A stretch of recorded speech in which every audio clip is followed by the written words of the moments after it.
بسم اللہ الرحمن الرحیم۔ محترم ناظرین، مسئلہ پوچھا گیا ہے کہ ایک شخص نے دوسرے شخص کو کہا کہ فلاں کی محفل میں چلتے ہیں، اس کی بات سنتے ہیں، تو جس کو کہا گیا اس نے منع کر دیا کہ میں نہیں جاتا اس کی محفل میں اس کی بات نہیں سنتا۔ کافی اصرار کرنے کے بعد اس شخص نے یہ جملے کہے کہ اگر خدا بھی آ کر مجھے کہہ دے تو پھر بھی میں اس محفل اور مجلس میں جانے کے لیے تیار نہیں ہوں اور اس شخص کی بات سننے کے لیے تیار نہیں ہوں۔ سوال یہ ہے کہ یہ جو اس نے لفظ کہا ہے کہ خدا بھی آ کر کہہ دے، کیا یہ شخص صاحب ایمان رہا ہے یا ان الفاظ کے متعلق اس کا کیا حکم ہے؟ تو اس کے متعلق حضرت مولانا محمد یوسف لدھیانوی نور اللہ مرقدہ فرماتے ہیں کہ ایسے الفاظ کہنے والا شخص دائرہ اسلام سے خارج ہو گیا ہے اور اس کا نکاح بھی ختم ہو گیا ہے۔ وجہ اس کی یہ ہے کہ اس نے اللہ رب العالمین کے حکم کا اپنے الفاظ میں انکار کر دیا ہے، یعنی اس نے یہ کہا کہ اگر خدا بھی آ کر کہہ دے تو میں نہیں جاؤں گا، اس کا مطلب یہ ہوا کہ اللہ کی بات کی بھی اس کے ہاں اہمیت نہیں ہے۔ رب کی بات کو ماننا ضروری ہے، بہر صورت اللہ رب العالمین جہاں حکم دے دے، نبی علیہ الصلاۃ والسلام کے واسطہ سے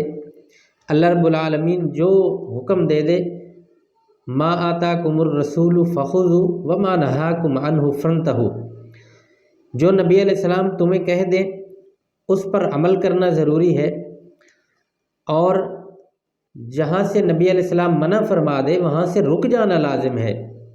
تو نبی علیہ الصلاۃ والسلام اپنی مرضی سے تو کچھ نہیں کہتے، امت کو کوئی پیغام اپنی مرضی سے نہیں دیتے، شریعت کا کوئی مسئلہ اپنی مرضی سے نہیں بتلاتے، بلکہ جو پروردگار عالم کا حکم ہوتا ہے اس کے عین مطابق امت کو درس دیتے ہیں اور احکامات جاری کرتے ہیں۔ تو جب ان احکامات سے انکار کرنے والا شخص میدان میں آتا ہے تو وہ دائرہ اسلام سے خارج ہو جاتا ہے، اور جب دائرہ اسلام سے خارج ہو گیا انسان، میں نے پہلے بھی عرض کی تھی کہ ایمان کی تبدیل ہونے سے نکاح ختم ہو جاتا ہے۔ تو حضرت لدھیانوی نور اللہ مرقدہ مولانا یوسف لدھیانوی یہ لکھتے ہیں اپنی کتاب کے اندر کہ ایسے الفاظ کہنے والا شخص کلمہ بھی دوبارہ پڑھے گا اور اس کے نکاح کی بھی تجدید کی جائے گی، نکاح دوبارہ پڑھایا جائے گا۔ تو یہ صرف مسئلہ بیان کرنا مقصود نہیں تھا، بلکہ آگاہ کرنا مقصود تھا کہ یہ ایک لفظ ہے، ہم بہت سارے ایسے الفاظ اپنی زبان سے نکال دیتے ہیں، ہمیں پتہ ہی نہیں ہوتا ہم نے کیا کہا ہے، ہمارے علم میں نہیں ہوتا کہ ان الفاظ کا مطلب اور ان کا حکم کہاں تک جا سکتا ہے، اور ہم یہ غلطی کر رہے ہوتے ہیں اور اس کے اندر مسلسل پیروی کر رہے ہوتے ہیں اس غلطی کی، جس کی وجہ سے ہمارا بہت سارا نقصان ہو رہا ہوتا ہے، ہمیں پتہ نہیں ہوتا۔ اس لیے ان مسائل کو سمجھنا ضروری ہے۔ امید ہے